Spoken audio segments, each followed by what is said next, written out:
বিসমিল্লাহির রহমানির রহিম। ঈদ মুবারক সবাইকে। তো শুরু করতেছি রান্না।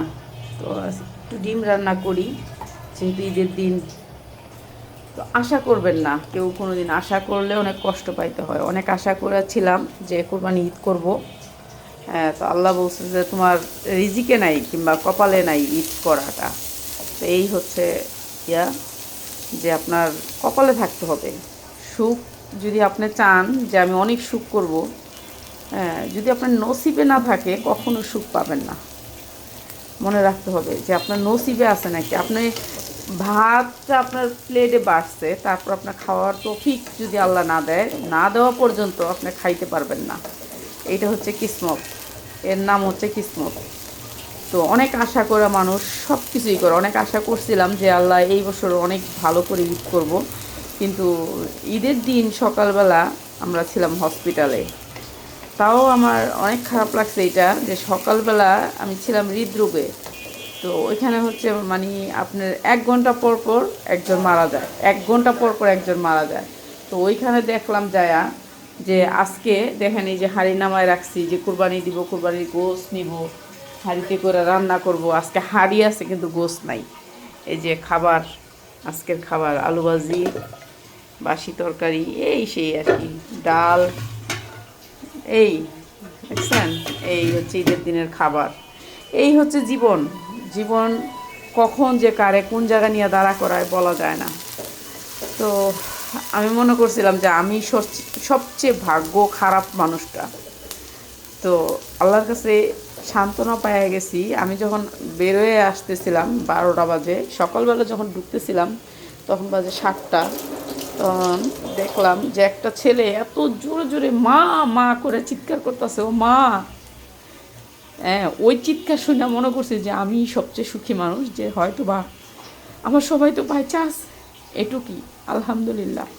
তো এর জন্য আলহামদুলিল্লাহ, আল্লাহ তোমার কাছে শুকুর, লাখো কোটি শুকুর আলহামদুলিল্লাহ, যে আল্লাহ তুমি শুধু হায়াত দিছো এর জন্য। তো ওই কান্নাটা কলিজা লেগে গেছে, যে বাচ্চা তো আসছি আল্লাহর দরবারে, এটুকুই বেশি। তো এর জন্য সবসময় সবুর থাকতে হবে। সবাই আগে যখনই দোয়া করবেন, আমাদের এলাকায় হচ্ছে গিয়ে আগারগা এলাকায়, এই এলাকায় পঙ্গু হাসপাতাল, শিশু হাসপাতাল, সরদি হাসপাতাল, এখন নিউরোলজি মানে ব্রেনের হাসপাতাল, মানে সবগুলো হাসপাতাল আপনি এক জায়গায় নামলেই আপনি সবগুলো হাসপাতাল পাশাপাশি পাবেন।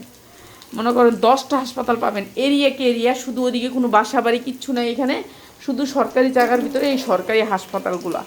তো এই হাসপাতালগুলোতে প্রতিদিনের কান্না রোল যে দেখবো, সে শত খারাপ হয়ে থাকলে, এই এরিয়া থাকলে আপনার ভালো হয়ে যাবে।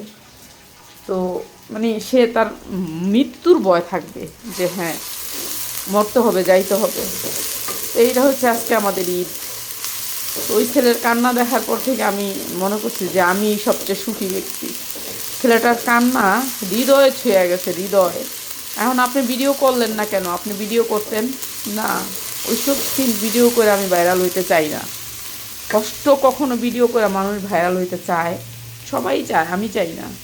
আমি ওর জন্য আধা ঘন্টা দোয়া করছি রাস্তা দাঁড়ায় দাঁড়ায়, যে আল্লাহ তুমি ওর মায়ের আত্মারে শান্তি দাও, ওনার কবর জানি জান্নাতের বাগিচায় হয়। কেন ওর সন্তানটা যে কি মায়া করছিল, তখন আমার সন্তানের কথা মনে হইলো যে আমার কত ভাগ্যবান ওই মা, যে তার সন্তান কাছে ছিল। আমার সন্তান তো আমার কাছেও নাই। আজকে যদি মরা যায় যে কোনো সময় পড়া, দেখেন সন্তানটা কিন্তু কাছে নেই। তো কাছে থাকাও কিন্তু ভাগ্যের ব্যাপার। কিছু কিছু মা মনে করে ইউরোপ পাঠাই দিব, আমেরিকা পাঠাই দিব। না না না, হ্যাঁ ভবিষ্যতের কারণে যাওয়া দরকার আছে, কিন্তু একবারে এমনভাবে না যে টাকা পয়সার পিছনে ছুটতে ছুটতে যায় মা বাপরে ভুলে যায়। এরকম সন্তান দরকার নেই, ঠিক আছে? তো এইটা হচ্ছে আজকে আমার ঈদ। এই যে এখন রান্না করতেছি ডিম একটুখানি। তো সবাই দোয়া করবেন আমার হাজব্যান্ডের জন্য, সবাই দোয়া করবেন।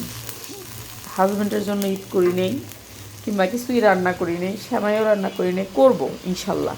এখানে একটু খাসির মাংস ছিল আগের, ওই মাংসটা ভিজাইছি, ওটা রান্না করবো এখন। তাও রাত হয়ে গেছে,